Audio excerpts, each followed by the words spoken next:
Hello everyone, and thank you for coming. In case you don't know, you are currently at PrideWestern's 2 Girls, 5 Gay Trans Edition. I don't know why we keep calling it that, because, I don't know, we could call it like 1 gay, 1 they, and 5 trans. Yeah, whatever you want to call it. It's a panel where we're going to be discussing trans issues with our 5 lovely panelists here.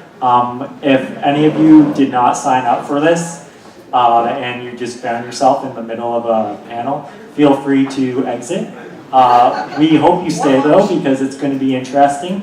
We're going to talk about some interesting subject matter. If at any time you feel like you can no longer handle the subject matter, we also invite you to use the exits.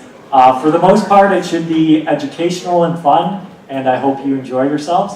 My name's Darren Liwei. This is Liwei. Hi. And these are our 5 panelists. Just to get a little bit of the format before we introduce them, we'll be asking a set of predetermined questions that we feel like represent what a lot of people want to know about the trans community. That being said, all of you are more than welcome to ask your own questions. You can do this 2 ways. One is just putting up your hand and Liwei will come around to you with the microphone. The second way is tweeting your question at PrideWestern. And that way it's a little bit more anonymous in case you are microphone shy. So without further ado, let's meet our panelists. We'll go around in order. Just tell us your name and anything else that you might want to share, I guess. Hi, I'm Amy. I'm transgendered. I've been out for about 10 years now, and I'm very happy with everything right now. So. I'm Sarah, not very good at eye contact, so I'll try. But in transition beginning, so we'll see how this goes. Hi everyone, my name is Jayce. I've only been out for about 6 months now. Been on T for about 3 months, and that's it.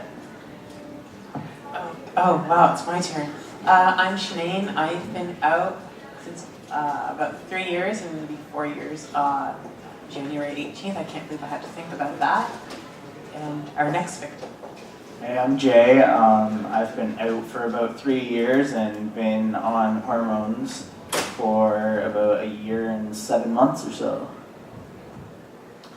All right, we covered when you came out, which is awesome. What we're going to start talking about first and foremost is how was the process like? Because we know everyone's had a little bit of a different experience. So just a little bit about how it went for you, positives, negatives.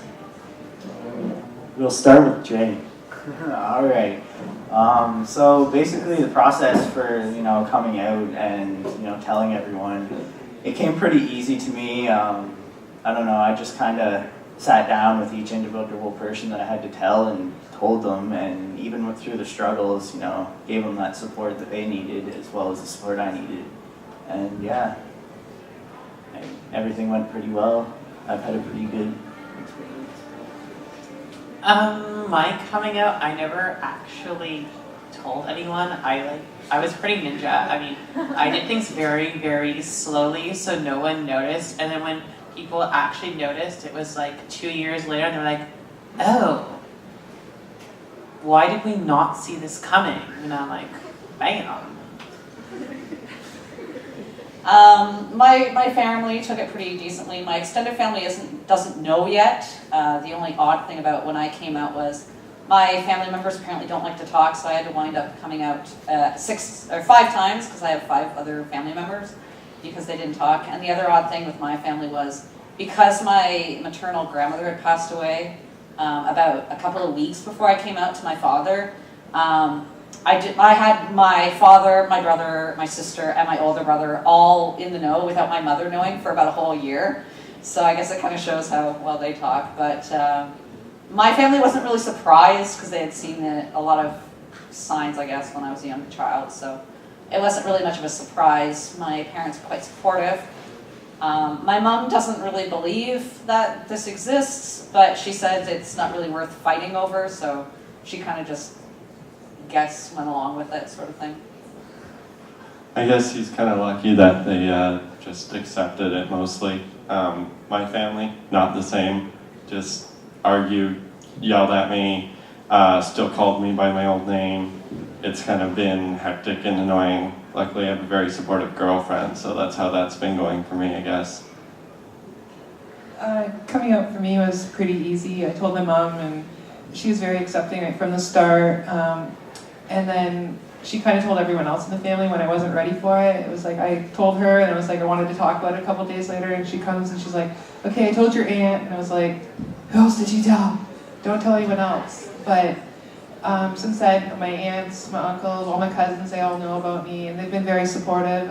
My brother's very supportive. I have a really good family, and I'm very happy that they support me. All right, thank you.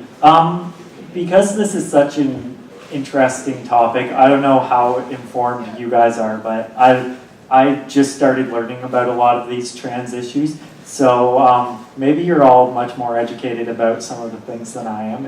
It's possible, but perhaps that's not the case, and we're all kind of on the same level. So we're going to talk about a few things that obviously you guys are very informed about, but maybe more of the average UWO student, or Western student I should say, doesn't really know about. So if we could just go around and kind of say one thing that you feel like a lot of people kind of misinterpret or don't really understand about the trans community, that would be great. Starting with, no, I'll let you guys. Okay, rock, paper, scissors. I don't want to go first. Okay, that means I have to go first. Well, one thing is that not every trans person is like scary. I've had people be like, "They're really scary," and I'm like, "Yes, I am intimidating." Do I look intimidating? Yes, Zach? I think so. Next person. I guess I'll talk next. One thing I think would be the whole thinking that every last one of us wants to be 100% stealth after we've transitioned. And that's really not the case, because with me, I hold on to my trans identity and I grip it and I tell everyone, and I just love sharing because, you know, the more educated everyone is, the better it is for the community as a whole. Well, I think, I'm not sure what people misinterpret, but for me, I just like doing it and getting in transition and putting on the clothes that I'm comfortable in is just part of the thing. I think what some people don't understand, I mean, I had this question from my parents where, you know, because I prefer guys, I know a lot of parents sometimes, my parents specifically ask me, you know, why don't you just be a straight woman then? And I think a lot of people sometimes don't see the point that, you know, gender and their sexual preferences are completely different. And I mean, a lot of people sometimes misinterpret that, you know. Let's feed off that a bit, because this is something that has personally confused me before. It's almost like a brain teaser of kinds, and I'd like for you guys to kind of, you know, enlighten me here a bit. So we'll use Jayce as an example, if that's all right with you. Yeah. So you are transitioning to male, Yeah. correct? And you are attracted to other males. Yes. So where does that fit in? Does that count as a homosexual relationship, or is that, because this is something that's kind of, you know, hurt my brain a little bit the more I think about it. So. I think it varies from couple to couple based on, you know, if the person identifies as male, or if they identify as female, or if they don't identify as any of the gender binaries, because there are some people who don't identify as either male or female. I think it's then up to the couple to kind of define it. I realize a lot of people would look in, and so if they were to see me with another guy, and if they were not to know that I was trans, a lot of people would look down and say, okay, it's a homosexual relationship. But then you have some individuals who believe that, oh no, you were born a girl, so therefore it's a heterosexual relationship. And then I don't really care what people classify it as. I mean, love is love, and who you like is who you like. So, I mean, whoever labels it as whatever they label it, I don't really, personally, I don't care, because, you know, I don't see it as striking really any social difference out there. Does anyone else have anything to add on that, or? My personal favorite, strangers ask me, is who's the guy and who's the girl, and my argument is it's none of your goddamn business who I'm in a relationship with. And if you really want to know, it's still none of your business. But if you want to try it, maybe you can figure that one out for yourself. Perfect. Just a reminder, I guess, Liwei, you're not going to start moving around until someone puts up their hand, right? Does anybody So, have a question? Yes. Any questions? We are currently filtering the question right now to make sure it's not something like horrible. Okay, the question is, do people ask what your life was before you transitioned, and how would you respond? Or like if people ask about like, oh, what did you do like before you were a girl, like that kind of thing, like how do you respond to that? How do you negotiate that? I think that's a hard one to kind of answer, simply because, I mean, personally, I always felt like I was male, regardless of physical appearance and whatnot. So some people, if they ask, you know, what was it like, if they generalize it to what was it like being a child, okay, my childhood was more difficult than some. But if they were to ask, you know, what was life like being a girl, well, I don't know, because I'm not actually a girl. So, I mean, that's one way that's how I handle it. In my case, I never really identified as a guy as well, because I still, especially when I hit sex ed class, I still believed guys are icky, and I was like, I didn't understand a lot of the knowledge put in front of me. It was just like, wow, when does it go away? That's kind of what I felt. I remember having a shaved head, and people would go to my mom like, you have the prettiest little girl in the world. And I still think that's really funny, because this was like 1995. So it was not normal for girls to have shorter hair. So I don't know, I guess it really does vary on the person, because some people say, okay, I started off as this and then I became this. It's complicated. For me, it's been a literally transition from seeing myself as male and then going to see myself as female. I'm kind of in the process of waiting for my hair to grow out. But the reason I think I saw myself as male was because of my family and their Christian views. Kind of crushed anything that I was maybe thinking in my head or anything that happened. So now it's kind of coming to the point where I realize, wait, you mean my dick doesn't have anything to do with my gender? It's here? And I'm like, oh, that explains a fucking lot. We have a Twitter question for Sarah. Do you have any advice for trans individuals who are going through family problems? I guess take it a step at a time. Just try to be comfortable with yourself really helps, and just staying calm and not trying to get angry or yelling at them. For me, it's kind of come to the point where it's not useful for me to talk to my parents or my extended family, so I kind of, if you need to get to that point, hopefully it doesn't. That would be my advice, is just stay calm and take it day by day. Hopefully they'll change. And just to add on to that, to grab a decent support group. I mean, there's so many support groups out there, especially in London, that you can go and join and, you know, just talk with like-minded people. You can talk to us, or me at least. I'll add on to that. Yeah, sometimes parents or family are not ready, and sometimes you have to kind of be a strategist and word everything really well and pick a really good day, like not when your parents come home from work and they're really miserable and go, surprise! Because that usually doesn't go well. But trust me, I know. So sometimes the phrase pick your battles is really helpful.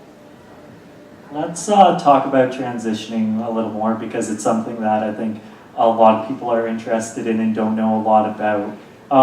So I think it was Jayce, or no, it was Sarah who mentioned it. There seems to be kind of a myth where people believe that you either want to be 100% female or 100% male, and there's no in between. Can you kind of clarify that a little bit and tell us, is that the case or not so much? I think I can take that one. Really, yeah, pat on the back. All right. There really isn't like a set. It's like with sexuality, it's so fluid that people can be anywhere on the spectrum. Like you can be you can be 100% male all the way on one side of the line and 100% female on the other side, but really there's all that in-between area that nobody really, well, not too many people concentrate on. So they're like, oh, male, female, but no, there's stuff in between, and there's people that might not identify on that line, or, you know. I think that pretty much covers it. I can't think of anything to add. I think what the other thing is too is, I mean, especially surgically, I mean, there's options, and so wherever you're comfortable with stopping, that's what's right for you. I mean, there is no right or wrong answer for any one person. It's just whatever you personally are most comfortable with. So wouldn't that be the right or wrong answer, is whatever it applies to you? Well, this is interesting because we've been talking very broadly about some of these issues, but since we have you guys here, I think we're going to get a little more in depth with you. So obviously, any questions, as I've told the panelists before, that they don't feel like answering, completely all right, but we're going to put it out there. Let's suppose that I'm a magic fairy wish prince, and I have a magic wand of sorts. I'm talking about like a magic wand and not anything phallic or anything. Anyway, and I could, presto, make you 100% whichever sex you wanted with the flick of my wrist. Is that something you would consider? Is it something, oh, and little side note, you have to decide right now. I'm not giving you any time to, a week to think about it. Do any of you feel that committed to 100% you jump on that opportunity, or you'd rather kind of just take it at your own pace? We'll start with Amy. I absolutely would. Growing up, anytime there was anything on TV that had to do with gender changing, I was glued to the TV show, and I was like wishing it was real and we actually had that in real life. So I would definitely do that right now if I could. We have an add-on to that question. Would your answer change if it was right now or at your birth? If I could do my life over, that would be awesome. I'd definitely be way happier and not so much confused growing up. I want to add to that with the birth or now. I think birth would have been much better even for me, even though I'm comfortable with taking it step by step, and I wouldn't take the instant. But if I had been born at birth, that would have been a lot easier and my head's a lot clearer. I would have to say I would have loved to have been at birth born male. Simply because I'm the shortest person in my family, like my mom's even taller than I am. So in family photos, it looks kind of weird because I'm the shortest guy in the family. That being said, yes, I do plan on going full. I mean, if you had like the magic wand, I would totally jump right on that.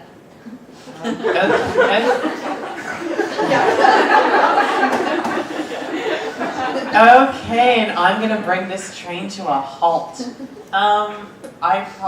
I would like to say I would at birth. At the same time, I wouldn't, because I wouldn't be who I am today without having this interesting body that I have. I mean, I wouldn't have had my spiritual beliefs. If I did have it at birth, I would have never been raped.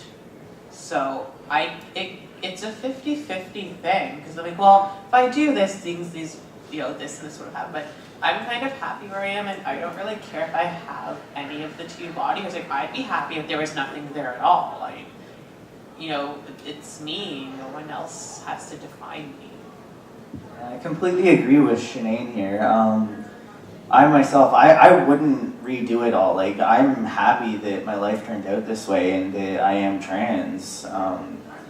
If I were to redo it all, then I wouldn't have experienced all these amazing experiences, and I wouldn't know all these awesome people right here. And being trans, it makes me who I am, and it makes me unique, and I'm happy with that. So that covers for birth. You wouldn't jump on my magic wand. Yeah, no, I No? wouldn't. I don't know how I made that mistake again. Let's talk about I like 3 dates before I jump on Right. anything. good philosophy. Let's talk a little bit about dating because it's something that I think people kind of wonder about, and I would imagine is, it's complicated for anyone, but could be slightly more complicated for trans individuals. We'll start with maybe you're comfortable, but maybe you're not. I feel like I should ask it after the whole magic wand thing. But are you guys single? Are you dating anyone? What's I your want to go first. for sure. I'm in a 2-year relationship. Bam. Excellent. I've been dating about 5 to 6 months since I moved to London. Oh, and my girlfriend has had to deal with this. Luckily, she's gone through it before, so it's kind of not uncomfortable, thank goodness. I'm not dating because I'm not really comfortable dating yet. I think once I'm kind of more further along the transition, I think I'd be more comfortable with dating. Yeah, I'm single, so single and ready to mingle. Yeah. I'm single. I've actually never dated or been in a relationship before. I've just never had a huge desire, really. I mean, I want to date somebody, but I'm just not into that right now. Like, I'm very happy with the way things are, but if something happens, then so be it. But, just everything has been a lot to deal with, so. I was going to say, just going along with that a little bit, what are some of the difficulties you think trans people experience that other people don't really have to deal with in the dating world? I think when to tell is kind of like the biggest thing. Okay, if you're seeing somebody, okay, 99% of people are gonna make a snap judgment on your gender. I mean, unless they know beforehand, and then it comes down to the wire of when do you tell them? Because I mean, I've seen documentaries where people, they fall in love and they get married before they even tell their partner that they're trans. And I mean, that might be a bit of a surprise on the wedding night. I'm just saying. It's hard to say because I mean, some people, they get, really far along in the relationship before they decide that yes, this is somebody I can tell because they're not comfortable telling. Other people, it's right out front. This is who I am. If you don't like it, walk away, sort of deal. So, I think that's kind of the biggest issue. And going right along with this, I got in a ferocious debate yesterday about this exact topic with one of the panelists. But so personally, in your personal opinion, when do you think is the appropriate time to tell? Obviously, it changes with different situations, but do you have a general guideline, or do you just kind of gauge it as you go along? Why don't we start with you? Yeah, okay. Of course. With me, I have a phrase. It's not really any of their business. For dating, see, I get really weird people. I had a person, like a store owner, ask me if people want me because I'm trans, and I go, oh God, yeah. I've had drug dealers. I've had really rich people. I've had people from horror movies. I mean, some people look for it. Some people are like, hey, that person's really cute. And so it's with me, it's like Russian roulette. Interesting metaphor. Anyone else have a policy on that, or do you want to go to another question? I don't think you want to go too far into a relationship because then you kind of have your feelings. On the other hand, it shouldn't matter, really. You love the person for who they are, not for their body type. So it shouldn't, on one hand, it shouldn't matter, but on the other hand, it might to the person. I think it also depends on what kind of relationship. I mean, if it's a long-term dating relationship, that's one thing. If it's a one-night stand, that's completely another. I think that makes a difference. That would be a really interesting one-night stand. That would be. Would be, I agree. That should be a movie. Yeah. Woo! Didn't see that coming. Yeah, we have another Twitter question. What's the difference between transgender and transsexual? You won't answer that. So. We're gonna go with me, okay. From what I get out of it, because definitions can vary based on the person who identifies with them, but I'd say transsexual is more so someone who is planning on getting like surgery and actually transitioning and going through like hormone therapy and all that. Meanwhile, like transgender is more so like the umbrella term where you may not identify with the sex that you were born with. So if you were born male, you probably don't. If you're transgender, you wouldn't really identify with that all that much. I will add on to that. First time I ever heard of the word transsexual was Rocky Horror Picture Show. So I've always had kind of a comedic view to the sweet transvestite. I've never met someone that cool yet. I wish I would one day. Hopefully I'll never date them because that'd be really awkward. I don't know, for me, I don't usually identify as trans. I am mean if you have a problem with that. There is a door, use it.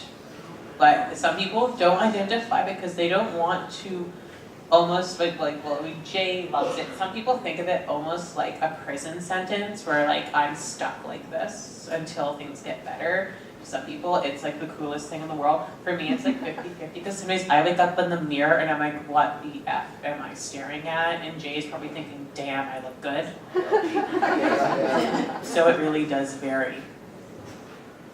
Okay, I have another term here that I'm going to get one of you to define for me. I feel like I could maybe do it, but I don't want to open up the possibility of like slipping up. So just a real quick thing to kind of open up into our next question. What is passing?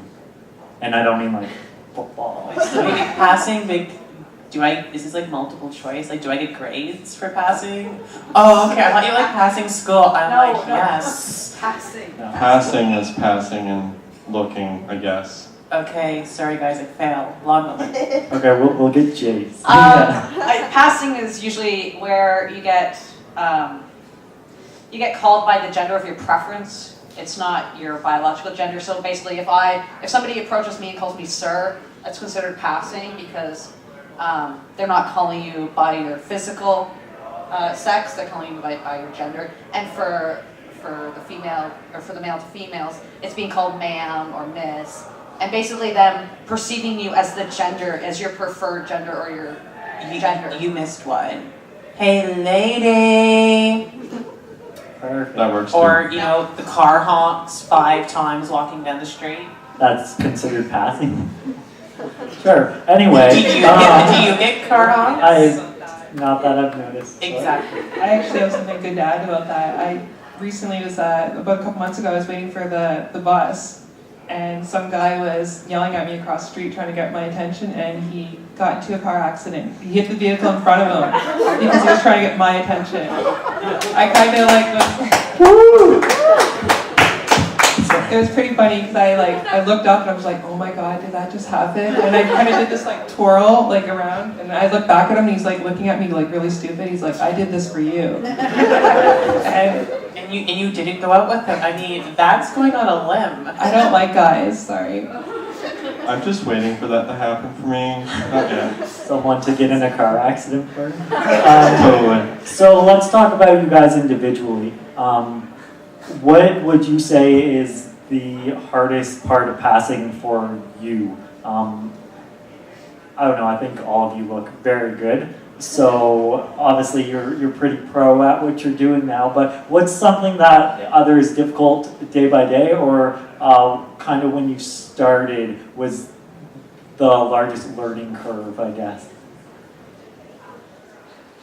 Well, this morning I was gonna put in boobs just to come here, but I couldn't find a bra that fit, so I was like, fuck.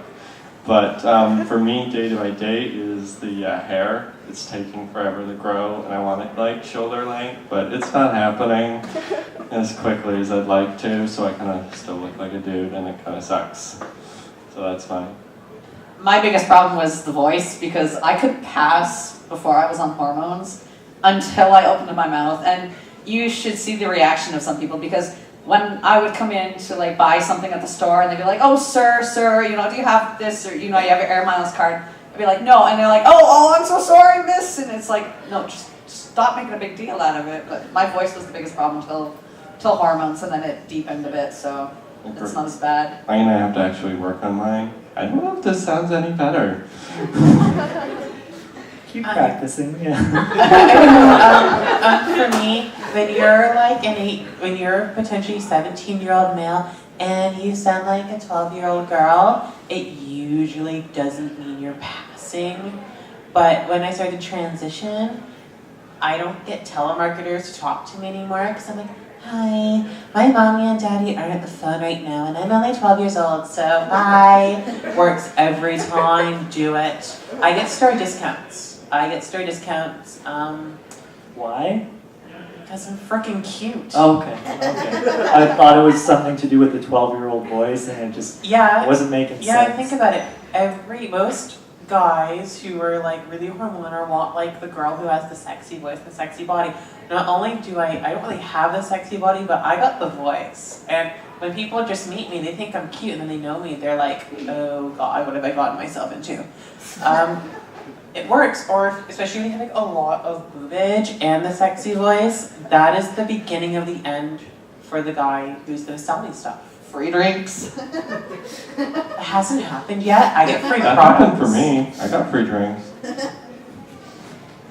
Let's go with Jay, because I feel like he's got some interesting things to Jay's say. unloved. We should love him.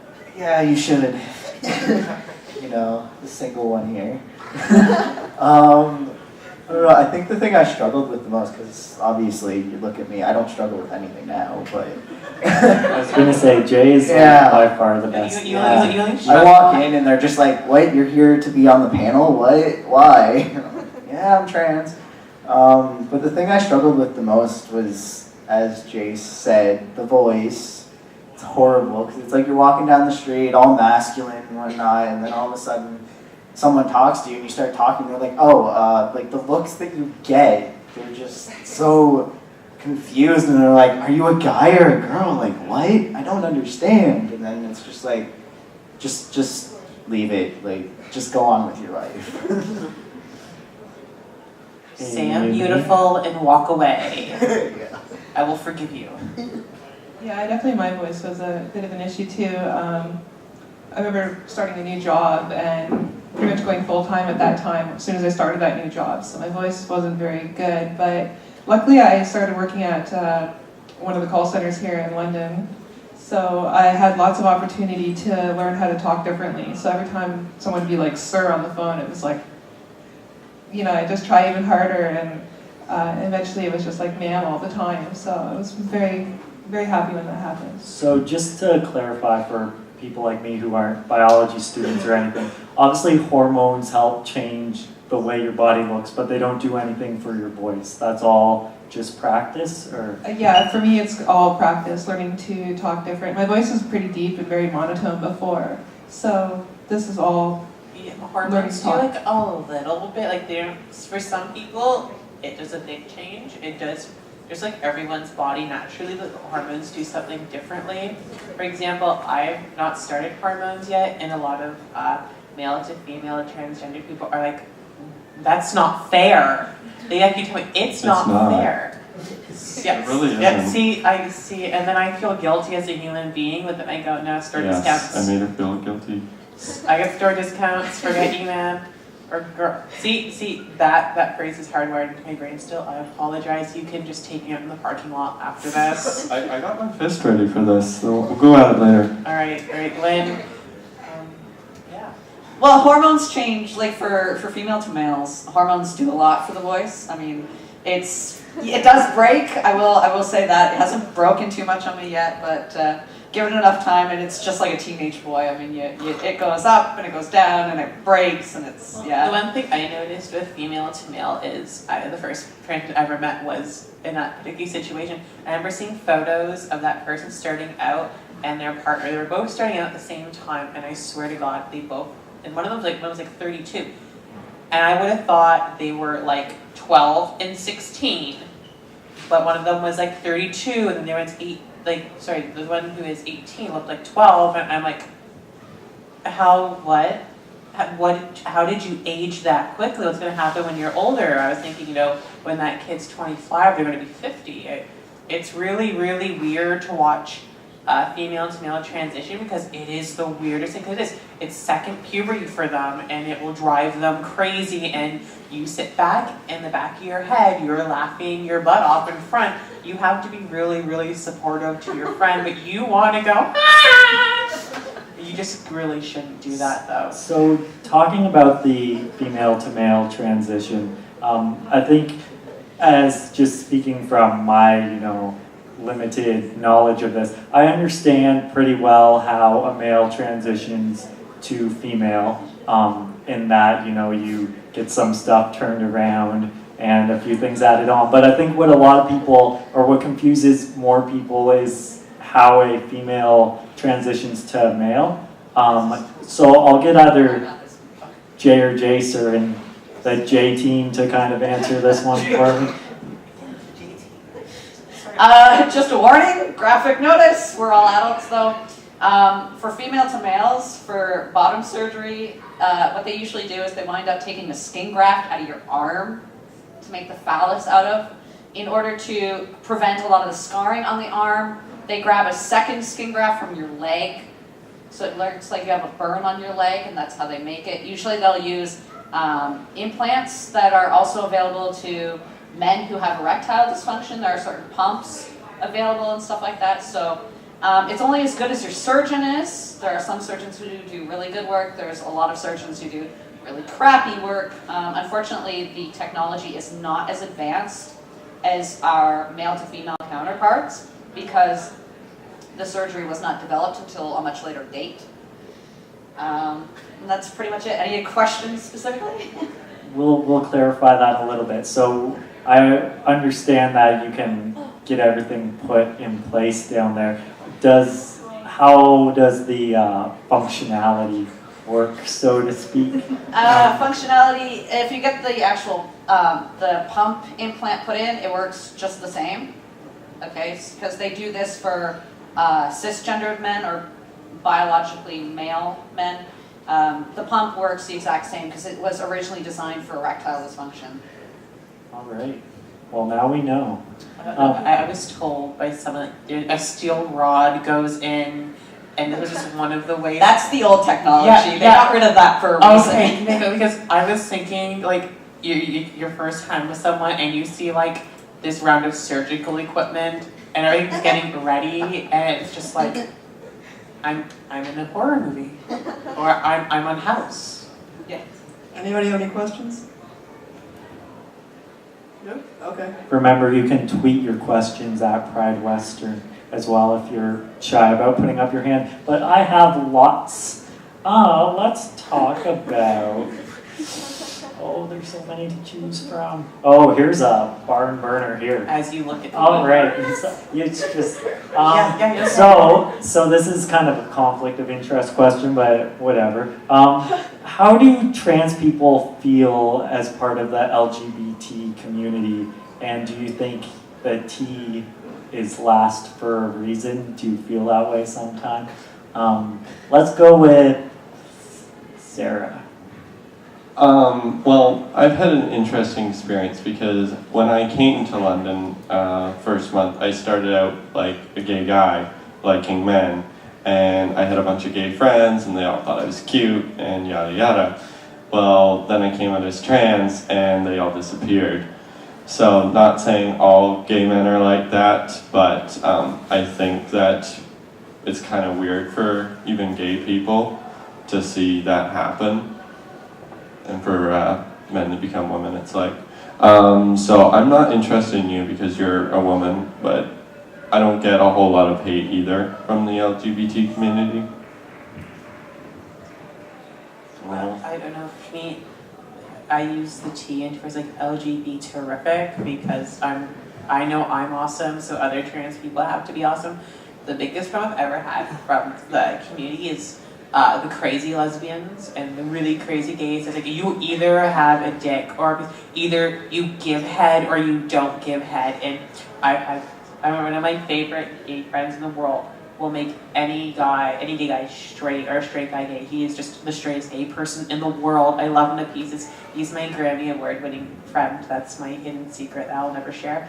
But he's like, yeah, you either have this or that, and he's a genius. And I'm thinking, you're really dumb.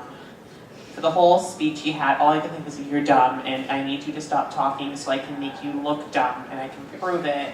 But yeah, usually the crazy people are the ones I worry about, or the really feminist women who are like all hail the vagina, that are really not for equal rights. They're the really crazy ones, and those are people I try to run away from because they think that trans women aren't really women, and yeah, it's crazy. I'm going to say the FTM community had some problems in the past with the female to male group had a lot more run-ins with the feminist movement because they were asking for petitioning for equal rights and all that. And sometimes they would see that a female becoming a male, they would sometimes see that as a cop-out. So I mean, there has historically been some problems. I've never personally had any issues. But I mean, I have, heard about some of the history in that. Anyone willing to switch body parts? Mine are only for rent because I don't know if I want it back, so I don't know how that's going to work, and we have the same thing, so I think it just defeats the purpose. Yeah, no, I'll talk to Jayce later. If only. Yeah. Well, you did have that magic wand, but you failed to use it properly. Yeah, you asked You people need to offer to jump first on to- it. You know what? I got kicked out of Hogwarts, and it's just I think you offered for us to hop on it, but I don't think That- it's the same thing. I feel like those were your words, not mine. Anyway, let's just move along. We have a question. Oh, perfect. Yay. Do you have any advice for an FDM who doesn't have enough money for a binder? Yes, actually, there is some websites online where they will give new or gently used binders to individuals with less income. There are different websites out there that have binders at different prices. And just for the really new people, are we talking about school binders, or what are these? No, a binder is essentially a really tight, it's basically in the shape of a vest. It is made of a surgical netting style of material. It's more of a rough plastic than a fabric. And what it basically does is it just compresses everything. You can buy them. Originally, they're designed, they were originally from hernia belts and stuff, but then they used the same material for people who've had either breast augmentation or men who happen to have excess breast tissue as well. All right. Was there a follow-up to that question, or? No? What's an example of a website? Do you know? Or Underworks.com is usually the most well-known. It's great for the average size guy. If you're smaller than that, however, there is one out of Taiwan. I don't exactly know the name of it, but they specialize in adjustable binders for people who are a lot smaller. Like if your frame is smaller, then they're a great company. Just Google search and you should be able to find it. okay, that's pretty cool. Google. How do you feel about the media's portrayal of trans people? I know there's not a lot. There's Unique from Glee. I've been told I don't watch it or anything.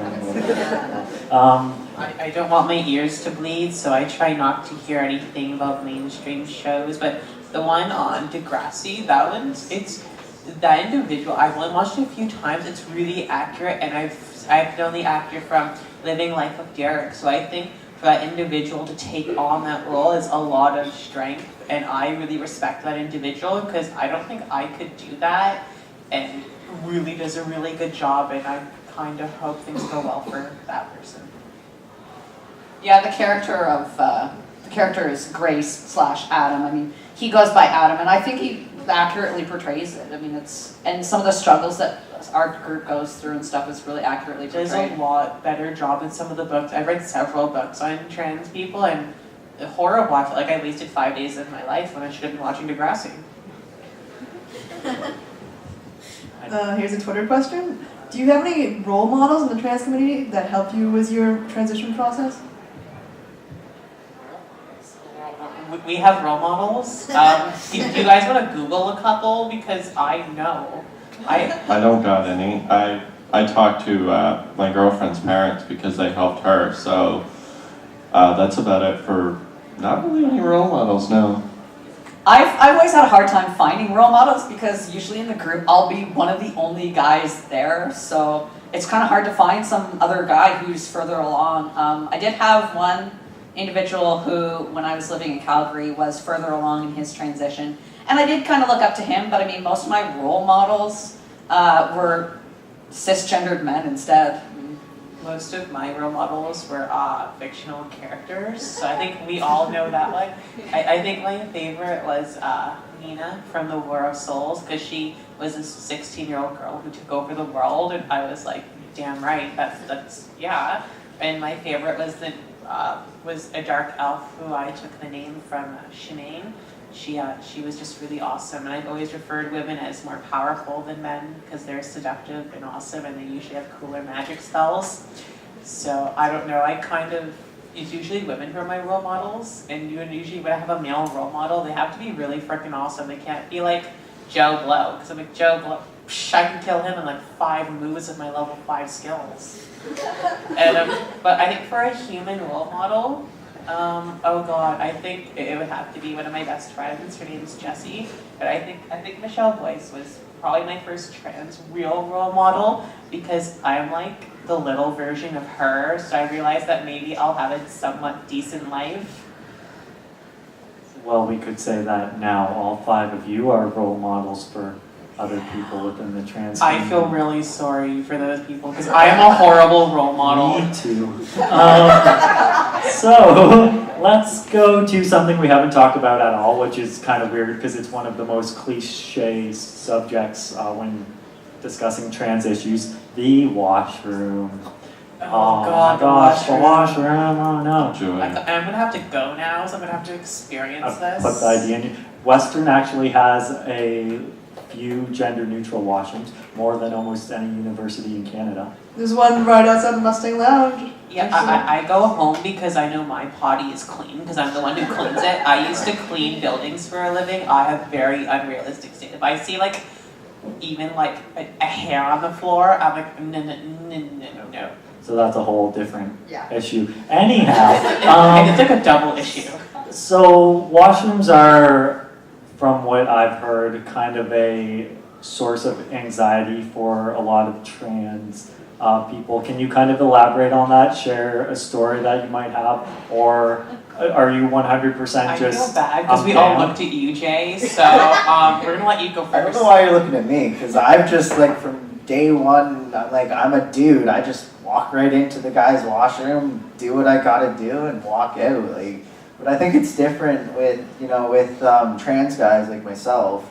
It's a lot easier because it's easier for us to pass. Just throw on a binder, and even if people are kind of like can't really tell what you are, but you're in the guy's washroom, so you must be a guy. That's usually how it is. I was gonna say, I feel like it would probably be easier for a F2M for washroom as opposed to M2. Unless they got question it you right. why you don't use the urinal, then you're like screwed. Well, there are biological males out there that use the stalls and they Really? And Yeah. no, I've seen guys out there.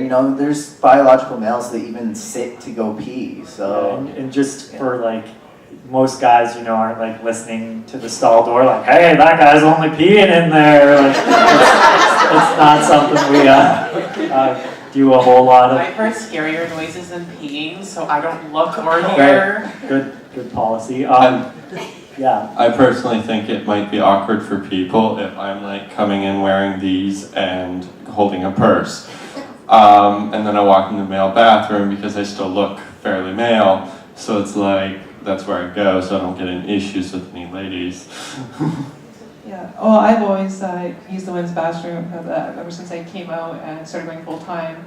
I also find that too, I feel more comfortable going in the women's bathroom because of for safety reasons. Like if I went into a male bathroom like this, I don't think it would go over too well with some people, and I really worry about my safety when I use that particular bathroom. So for me, I always use the women's bathroom. The first time I used the women's bathroom, it was gender bender day, and I wasn't really out to everyone because I said I'm ninja. And first time I'm changing clothes with my friend, she took her clothes off in under 2 seconds, everything. So I was really scared. I'm like, do all women do this?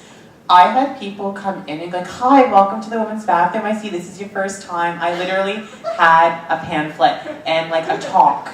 It was a really weird experience. They're like, hi, oh my god, new person. I was like, oh my god, what have I done to myself?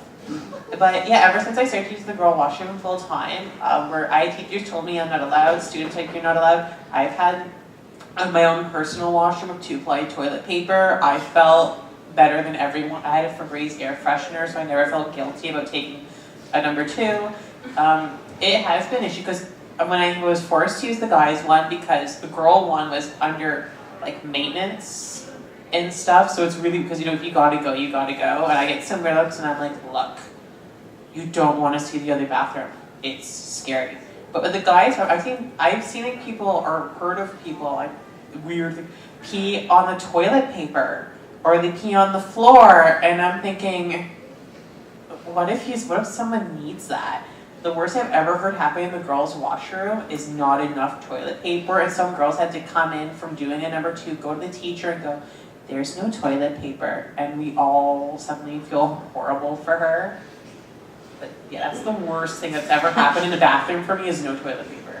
Not as much hate. Okay. I was gonna say, I had more issues, more anxiety around it when I was first transitioning, just because, if you're not 100% sure if you pass or not, and then you kind of do get some second looks. And then the other thing with me is because I'm not out with my extended family, it's a little awkward when I go out with them because we went to a restaurant for my grandfather's birthday party. And I wasn't quite sure which one to use because I knew myself that I would prefer using the men's washroom, but the rest of my family wouldn't know, so if I were to use the men's washroom, they'd really have like some things to say about that.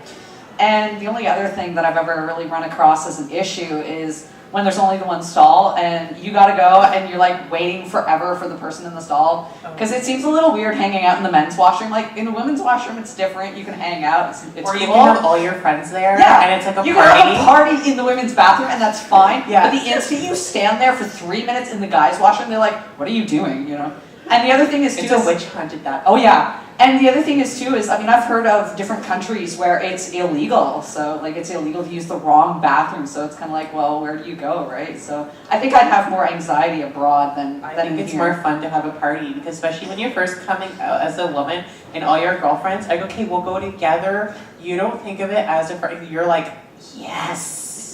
It was fun when I first got my first where I went to the bathroom. It wasn't weird for me. They helped me like get it on, and we had this talk that people walked in and were laughing, and no one understands why. It's a party in the girls' washroom. You should do it when you get the chance. Get some streamers. Everyone will totally be okay with that. And to think, I was worried that you guys wouldn't want to talk about the washroom. Holy smokes!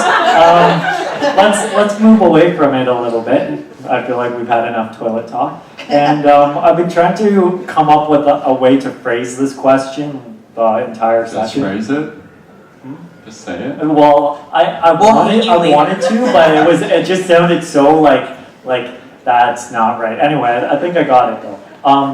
Obviously, with being trans, there's a lot of, I guess, heavy moments and a lot of stuff you have to deal with. But is there one kind of funny story that you can think of that you feel like you probably wouldn't have countered as if you weren't a trans individual? Something that stands out in your mind? We'll start with someone other than you.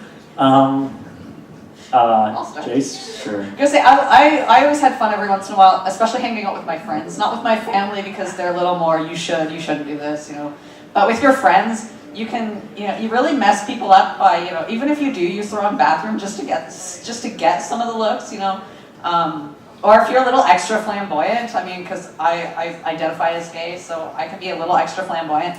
And a friend of mine and I, we would go shopping every once in a while. We'd wind up in the girls section for her, and I'd be picking out all the fancy frilly clothes, and it's just hilarious to see the looks that you get. I had a fun experience with Jayce actually. Just recently this weekend we went clothes shopping, and he was like, use your woman intuition, tell me what looks good. I'm like, yes, this is awesome. Oh, that tie, bought it the weekend. That's why he's so happy. Anyone else have anything to add? Yeah, okay, I got one. This is when I was about 15. Not exactly to transitioning, but it's my favorite story. And it's happened with two of my girlfriends on her 18th birthday. I was like 15. We were playing mini golf and we kind of cheated and all our balls got in the hole. And I yelled I don't like this. where this is going. It's funnier than you think. I said to my friends, I was loud at the time, like, ladies, let me grab your balls. And as I said this, there's like 100 guys walking by me, and they're like, look behind you. Okay, I'm gonna grab your balls and run. And that's exactly what we did. And it's funny to tell people that. I haven't seen one of those guys yet, but they might be afraid I'll grab their balls. Staying on a lighter note, and this question only applies to some of you, but I know a lot of you have felt the way that you do throughout your entire life, but I know some of you have also had a little bit of time kind of living the other gender before you transitioned into this one. And I guess there's no politically correct way to ask this question, but is there anything that you kind of miss about one gender, or any pro/con that some people might not think of? Yeah, we'll go with No. We'll go just no for Sarah. We'll go with Amy hasn't said anything in a while. Yeah, I kind of answered this one on Saturday Yeah, a little you bit did. too, I know, so that's why that's- you made me yeah. go first. Yes, it is. I guess I would kind of miss standing up to pee a little bit, only because bathrooms are really gross some places where you go. I don't really want to sit down in the toilets or anything, so if I'm like, is there anyone around? And then I'll like go quickly and then leave. I think that's the best one I've ever heard. The only one I kind of miss is the male privilege. I kind of still have that because I'm an empowered woman and I will walk. For me, it's more dangerous to walk during the day. I don't get creepy people at night. I get creepy people during the hours of 1 in the afternoon to 5 in the afternoon. Agreed. About the creepy people? People, Okay. yeah. I was gonna say. You just, I'm not looking at you when I see creepy people. I know. I was just thinking. Some of your stories, you seem to like attract them Oh, more yeah. than the average And bear. I don't know why it happens to me too. I could be walking down the street and that is where it begins. Whoever writes for me is genius. We've got time for about 2 more questions. Do we have anything from anyone in the audience that you've been dying to ask? Any audience questions from this side of the room? No? Is that a yes or no? Here? Yeah, alright. Okay.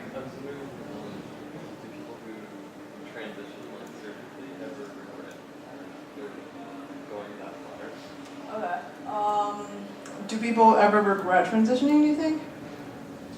There was a study posted online, actually, there were several from different ones, and given the way that our system works, because you have to see a psychiatrist or a psychologist before you're allowed to transition, there's very, very few.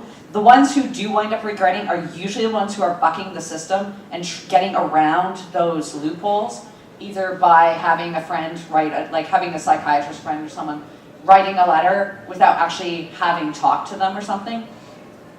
But the actual results are very, very minimal. I don't really, I guess sometimes I regret being able to get away with like certain stupid things, like for example Jay, who's not exactly clean shaven, like I can't leave. It's November, come on. I don't care who you are. It's Movember is only the mustache, not the rest. I can't grow a mustache yet, so give me a Well, break. you're cheating. That's all I'm gonna say. I can't walk out of the house without looking picture perfect, or people demean me as a human being. Like, my face has to be perfect. I can't show any type of stubble, shadow. My arms have to look perfect. I can't have any chest hair. And I know a lot of women who have chest hair, so I kind of don't feel bad about that. And I will not shave my legs during the winter because it's I feel freezing. like we've detracted a little bit from the question. That's the thing. From When I what- was male, I was able to get away with that. But from what I gathered, it was because it's such a process. Like you can't just, I couldn't go to the doctor and be like, all right, do it up today. It's quite the process. Yeah, well, they say that it takes anywhere from, like, it takes a minimum of 3 years in order to transition usually. Right. And that's if you want, like, all the surgical options available to you. If you don't plan on having any of the surgical options, you can do it a lot sooner. But I mean, a lot of the media portrays it as, oh, they come out as transgender, and then like the next episode or the next week, you see them transition completely, and it's like, that is not realistic, because it takes a lot longer than that. Only 1% get to do that because for some people they don't have the money. Right. Some people, if they have the money, they're like, bam. And I was going to ask that. I guess that's the question we'll end with, unless someone else comes up with anything that they're dying to ask. Oh, we have one back there. While we're waiting, I'm going to put one in real fast. What are the expenses? Because I know we were talking about it before, and it's a lot of stuff that I never even thought of that just costs a lot of money, and obviously these costs build up. What are some of the kind of added expenses that go along with being trans? Well, from what I know, that the surgery can be covered through OHIP, I believe that's correct. Boob surgery, you have to hopefully grow those in. Otherwise, you have small boobies, I guess, if you don't have the money for putting in boobies. So. Yeah, the hormones, that cost money unless you have a drug plan, or if you're on OW, that it is covered. If you have a letter. Yeah. So hormones, sometimes it's the gender change of living where, you know, you have to buy certain items you wouldn't have as the other gender. So sometimes it's mainly the little things.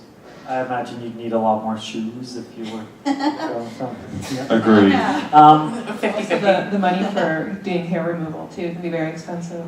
And something else that one of you mentioned to me before, changing your name is quite the process and can be expensive. Yeah, you need to change your name in order to prove that you've been living so long as your preferred gender, and that's $137 to the Ontario government to line their pockets.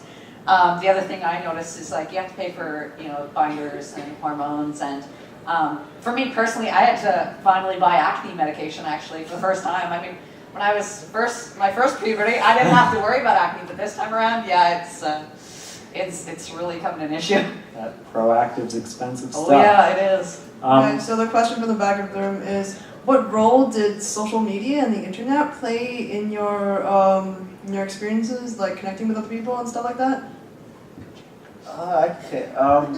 Really, it was because of social media and the internet that I did come out and that I transitioned, because if it weren't for that, I wouldn't have been educated, because I had no trans friends. Yeah, sure, I had some lesbian friends, some gay friends, whatever, but nobody really was educated on being trans, and I had no idea that this existed until, you know, one day all of a sudden it pops up on the internet, and there it was, and, you know, after hours on end of research, I found out that, you know what, yeah, I'm trans. This is who I am. Okay, everyone's looking at me, so I'm just gonna obey here. Yeah, social media didn't like the internet did. Because of the internet, I got a really caring boyfriend, so that's kind of weird. But yeah, I was able to come out as Shinane, not as my other self. And it was really fun, where it's like, oh, I'm a girl and I need help, so Mr. Big Strong Man, you can help me. And they're like, okay. And it was kind of fun. With social media, it was harder to come out because some of my family and friends were like, WTF, and that part wasn't really fun for me. But I think it helped a lot, kind of give me the foundations that I needed. For me, Facebook, because then you can find support groups here in London, and that's how I got my support groups and how I know all these people. Hey. I found with YouTube, I got a lot more information, and actually that's where I got my name from, because there was actually a YouTube video, and this one partner of a trans guy, and she was asked, you know, what it was like to date a trans guy, and her boyfriend at the time was Jayce, and that's where I had found it. But I mean, they have all sorts of other information, like if you're brand new to it, they teach you how to they have videos of how-tos for how to bind and everything too on there, so I'd say mostly education resource for me. Anything to add, Amy? Yeah, they definitely have a lot more great resources now than they did when I came out 10 years ago. I mean, there really wasn't a whole lot then, and I found that back then going to chat rooms was very hit and miss and what kind of support you would get, because a lot of rooms are filled with more perverted people who think of us as more sex objects. So you have to deal with people like wanting to have you go on cam every moment, and you're just like, I need help not going cam with people. So it's a lot better now, and then there's a lot more support rooms and stuff like that.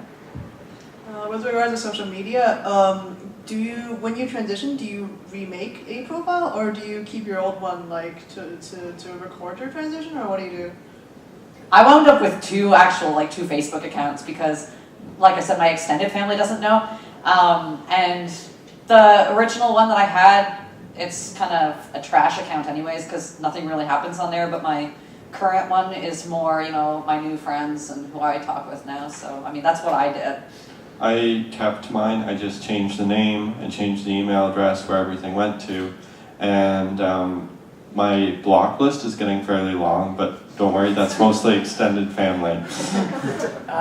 I changed my name and I changed my profile picture to Lacus Klein from Gundam Seed, and that's kind of like how it all started. Then I showed other various pictures of women, and then there was me coming out, and I had a lot of people that I can't name who I love to pieces still, but some days, like I love them, but some days I really don't like them, and I just kind of want to, I don't know, strangle them occasionally. I also did the whole like two Facebook thing because before, the family's the hard part when you're coming out, as a lot of people know. So I actually still have two Facebooks, one for my family, one for my friends, just because you don't want your family hearing all the swearing and all this high school and post-secondary and all that drama that goes up on there, and yeah. I heard that it's hard to change your gender on Facebook because I had a friend who had to remake just because Facebook didn't let him change his gender. Was that a problem? Mine was really, really easy. I clicked a button and it was like, are you sure this is what you want? And I'm like, I feel yes. like that's better found out in the help section of Facebook because we are out of time, unfortunately. If anyone has any famous last words that they just want to say, probably not a good idea. No, never mind. We're out of time. Thank you so much, everyone on this panel. It was a fantastic experience. I'll shake all of your hands after.